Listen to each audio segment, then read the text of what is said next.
Hello, people. We're here again in Encore Chat, and I'm here with Kevin Hummel from the Brothers Hummel. He plays bass guitar and... I dabble with a little mandolin. Okay, good. So he does the multi-timbral instruments this man plays, okay? So I wanted to ask you something, Kevin, Sure. if you don't mind. Hit me What up. got you started into the business? Oh, actually, that little thing happened. My brother brought home a Kiss record, actually, Okay, when I was 6. okay. And that kind of was the initial spark. And that got you going? Okay. Pretty much, yeah. He started, once again, we started listening to the music and, you know, the whole visuals, because Kiss was a very visual band, and being a 6-year-old kid, you got rock and roll, you got these dudes who look like superheroes. Yeah, that's right. So it was like a win-win thing. So, Yeah. I, you know, and also, too, my older brother, you know, was all into playing drums. So I kind of, once again, little brother followed suit. So that's kind of what led me into playing. Okay, Yeah. okay. Now, did you study with anyone, or just did you work it yourself? Oh yeah, no. Actually, well, I originally had my first guitar lessons when I was 6. Wow. Okay. Yeah, no, that didn't work out, man. No, you know. I was 6. You know what I mean? I know. You teach, right? So you know, it's like 6-year-old kids like bing, bing, bing, bing. You Yeah, know, they're all over freaking the place. Right, Yeah. exactly. So, you know, I tried that for about a year. It didn't work out. Went back to being a kid and, you know, wanted to be everything under the sun. And then when I was 12, I kind of picked up where I had left off. Actually was very fortunate to grow up in an area and a time where the musical climate was very fertile. Yeah. I took lessons actually off these 2 cats that were local guys that were like real heavy hitter guitar players. Okay. One guy, Dan Gallagher, part of a brother team, insanely talented musical family. And the other cat was John Citarelli. Okay. You know, was getting crazy guitar player. Studied with both of those guys over a 2-year period. And at that point in time, I was playing guitar. So I learned all the basics, you know, just, you know, your scales, your basic theory. Right. They tried to teach me how to read, but unfortunately, in hindsight, you know, kind of ass, I didn't do that. So Yeah, I really don't read very well at this point in my life. But anyway, so that was pretty much my training. And then everything else that I learned, I pretty much learned from records. Okay. You know, like the way that, you know, Yeah, everybody you used to usually do it. But Yeah. do you think if you could take that back, Kev, do you think do you regret that you didn't read? And if you do regret that, what do you think? Yeah, sure, man. What do you think that would have done contributed to you if you? But yeah, in hindsight, like, yeah, it would have generated a whole other level of work. Yeah. You know what I mean? Because, like, if you can read, you can get into, like, Broadway stuff. You know, you can get into the bigger dollar areas as opposed to, you know, playing, like, rock music or in bars or whatever. Right. Clubs and kind of like the thing that I do. So, yeah, in that sense, it would have been great. Okay. You know what I mean? Yeah. Because, once again, you know what it's like being a musician or being in music. It's like trying to generate income. You got to, like, freaking have your fingers in a whole lot of different pots. All over places, sure, Yeah, you know what I'm absolutely. saying? You don't know where your next meal's coming. Right. A So lot it's of like, you know, you times. got to play in a lot of different bands. You got to do a lot of different things. And the reading thing, like I said, would be just more avenues. That would help. Yeah, You know that would what I'm help you. saying? I mean, granted, it's like I was fortunate enough to have like a really good ear, so I can pick things up. But once again, it's like if you can read, it's like I could probably like swing with jazz cats. Yeah, Whereas like yeah. right now, it's like I don't know if I can. Yeah, well, what obviously you I'm got a good ear, but you could. Yeah, no, but you'd feel secure if it's written there, it's out and you're Exactly. following the Exactly. chart. You know, yeah. Exactly. I get that. Now, just backing up a little bit, go back to when you were playing guitar, right? Do you remember your first guitar you got? Oh, sure. And man. do you remember where you got it, or do you remember how you got it? Yeah, I want to know that. Well, I'll put it this way. Technically, my first guitar was a Christmas present that my father bought for me. Okay. And it was a Harmony. Oh, okay. Harmony Yeah, acoustic sure. Remember guitar. harmonies? Yeah, absolutely. But once again, going back, you know, I wanted to be Ace Frehley. Ace Frehley played a Les Paul. He didn't play a Harmony. So I was a little disappointed. And anyway, and then later on, a cousin of mine actually gave me she had a Winston classical guitar. Okay. So I had 2 guitars when I was a kid, and by the time I kind of picked it up when I was in my early teens, the Harmony I think was almost like a bow. It was so warped. You know? Yeah, the neck was good. Yeah, good deer on. The Winston wasn't in much better shape. Actually, that was kind of falling apart too. Actually, the fretboard was held on by Scotch tape. Oh, Jesus. So for the first 3 months Wow. of playing, I had to learn on that because my Yeah. father, you know, was just like, well, you know, you tried it once, you dropped it. I'm not going to Go out and get some more money and waste if it. you stick sure. with it, I'll buy a guitar. So I stuck with it for 3 months, and actually then my father went out. I think it was for my 12th birthday. Went out to the local music store at the Livingston Mall, which was I think Baldwin Music. Sam Goody. Sam No, Sam Goody was where he got the harmony. Maybe it's Frank Richards. But there was a music store right by the Sears. Oh gosh, on the what the heck ground floor, was that? Right across from the K&B toys. But anyway, so my father bought me my first guitar there, and that was actually an Ibanez Roadstar 2. Oh, okay. Which was an awesome guitar. Yes. You know, in hindsight, I wish I kept that one. Actually, over the years, I've been really good at keeping my gear. It's like when I buy a bass or something, I usually don't get rid of it. Yeah. Whereas, like, a lot of cats, like, they kind of like wheel and deal and trade. And, move to go up. Different. But that one guitar, I actually did end up selling to a student of mine who I was teaching, which is ridiculous because I think I was at the time, 14 when I sold it. So I was only playing like 2 years. I had no right teaching anybody at that point in time. But I sold this kid my Ibanez, and I think I used that money towards my second guitar. Gotcha. Which was a BC Rich bitch. Oh yeah, I remember that too. Yeah, which that was a big mistake. Rick Derringer put that guitar in. An awesome looking guitar. Yeah. I just remember played great. Sounds, not very much character. Yeah. So, but once again, I was a kid. I was more like shiny. Yeah, I like the way it looks. It's closer to Ace. Exactly. That's the whole thing. The body style, right? Now, when did you start picking up multi instruments? Like then you said, okay, I want to go to the bass. Play bass too, because I'm playing both. And when did you just start accumulating? Like, what was your first bass you accumulated to? Actually, the first bass I actually bought from my brother. Oh yeah, okay. And it was something that we originally referred to as the $15 bass. Wow. Because it was just this piece of plywood. Yeah. For the most part, I think it was actually a lorry. Okay. You know what I mean? It's like a bolt-on neck to a telly type body. It had this like really old pickup that the kind that you could talk into. Yeah. You know what I mean? You could you could double as a microphone almost. T-scope kind of guitar. And it was short scale. Yeah. And originally I bought it for my brother, but anyway, when I started playing in bands, bass players were always hard to come by.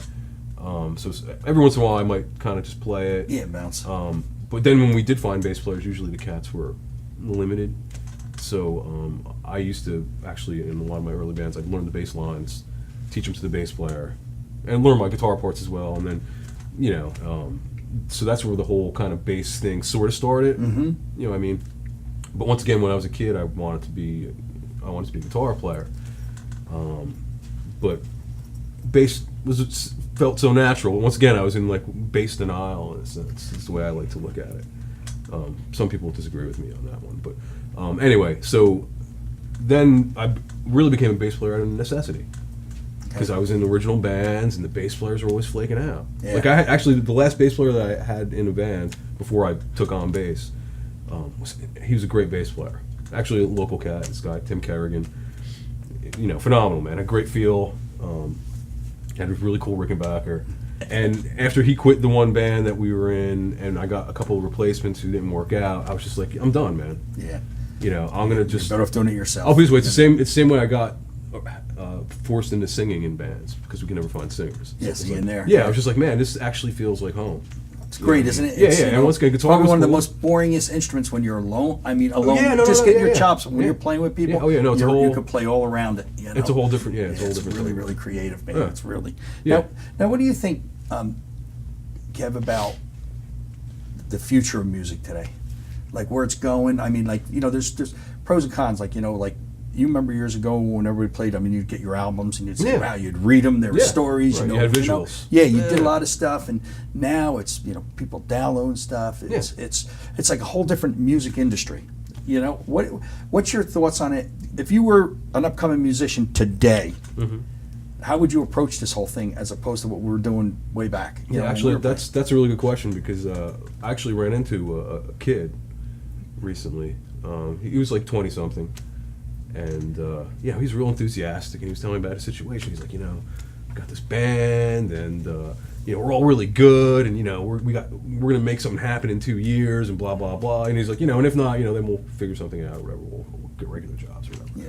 But I mean, he was very enthusiastic, and we were talking, and I didn't want to be like the jaded right. mother that I usually am. Like, well, listen here, man. Back in my day. Let me tell you when we were. Yeah, exactly. So I decided not to pull that shtick on him. Right. You know what I mean? And I was like, because I was like, this is cool. Like this cat. Yeah, sure. He's got the drive. Like I remember when I was that cat. Yep. It was a long time ago, but I remember that guy. He was there at one point. You had that drive and the fire, man. But it was one of the questions he asked me is like, so when did you start making money playing original music? And I was just like, dude, I've never really made any money playing Russian music.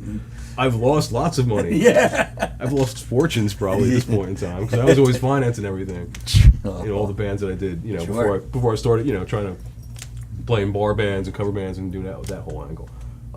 But yeah, as far as like the state of music today, I mean, I don't envy the kids, that's for sure. Because like I remember when I was growing up, man, it's like everybody played for the most part.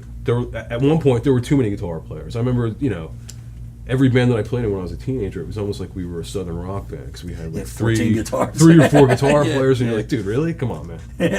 Two drummers, It's like, and two of them couldn't play. But anyway, everybody played, and so there was like a lot of interaction. Whereas I found today, like a lot of kids don't play, or if they do, they don't put bands together. Like I don't know how kids go about forming bands. Like once again, when I was a kid, it was like, Johnny freaking plays drums, man. You know what I mean? Or like or something. Let's call them and we'll get together. Right. So it's a totally different scene. And then the business itself too is like changed. It's changed a lot. Yeah. You know what I mean? Whereas like years ago you could, you would go out on the road and you would sell things and you would play and you would have your record out. But yeah, like you said, now with downloading, it's like, it's a lot harder. There's no formula. No.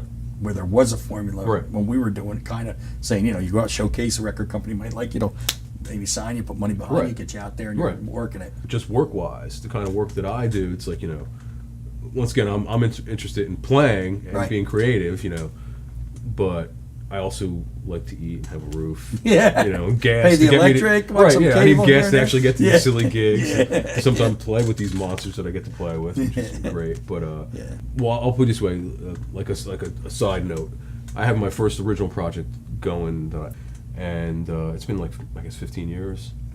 Wow. And it's great because like I'm playing with these cats, and it's like we're all just doing it. And once again, everybody in the band is like a professional. And we're all doing it just for the love of it, Right. And there's like no money involved. It's like, and the thing that's great about it is like we're creating like a lot of really good tunes. The creative juices are going. It's a real good project just in the sense of like it's a well balanced machine. Right. Drummer can really swing.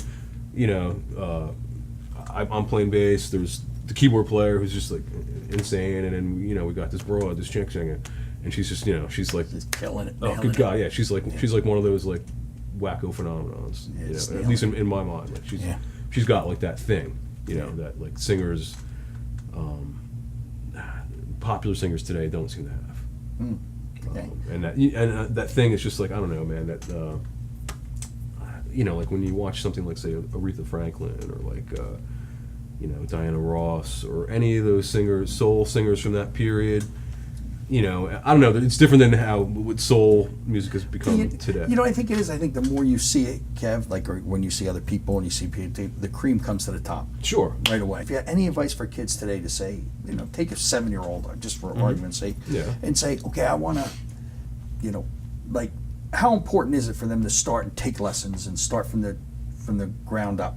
Well, I mean, first and foremost, the thing has got to be, do they have the drive and the want? Yeah. Okay. And if they have that, well, then it's like, I mean, it's you have to learn the basics, the rudiments, man. Like I'll give you a perfect example on my brother's end. He's a swinging drummer, and when he started playing drums, I guess he was 11. Shortly after we pulled the first bass drum out of the garbage and put together his, traps, like literally, it was like we were, in the 20s putting together a trap set. But yeah, he started taking lessons from this older cat who, taught jazz, and he learned a lot of the jazz rudiments and all that stuff. You know what I mean? Which once again, I mean, for a drummer, it's very important. It's just like with if you're playing like a stringed instrument, like knowing chords and scales and all that stuff. What works with what? And the right. Yeah, so it's absolutely. like if you have the drive, it's like you should help encourage the kid to get to that means. The real trick though is like getting through. Yeah. You know what I mean? Like getting over that hurdle and getting and also just like breaking down the barrier, man. You know what I mean? Like my own personal experience with teaching, privately. It was always like usually first couple months teaching a kid, it's just like there's this like little thing, you know what I mean? And then eventually like the walls come breaking down. Yeah. And then that's when I can really start like making headway and getting across to them what you, or at least trying to get the information that I have across to them, and where they're going to actually receive it and retain it. yeah, and it listens, and it's Right, not, you know, you're breaking that right. wall. But once again, it's all, it all comes right back to the same thing. It's a drive. Like once again, like a lot of the kids I taught, it's like taking lessons. It was on the schedule. Well, you got soccer practice at 3. You know, you're home at 5. You got, you know, your guitar lesson from here to here. You got to do homework, blah blah blah. You got CCD, but whatever, you know, whatever it is, man. It's very compartmentalized. A lot, once again, a lot different than it was when I grew up. Yeah. But yeah, you know, once again, I mean, just you got to want to do it, and you got to want to do that 10, 15 minutes a day, at least practice if you can every day, and you obviously you'll see the difference, and you can get them going, keep them going, you know. Right. On that. Yeah, so that's it. Well, Kev, I want to thank you so much for coming and stopping by and giving us your thoughts. It's really important. I appreciate it. Remember what we talk about. Always support the mom and pop shops. We're trying to get music back into the arena.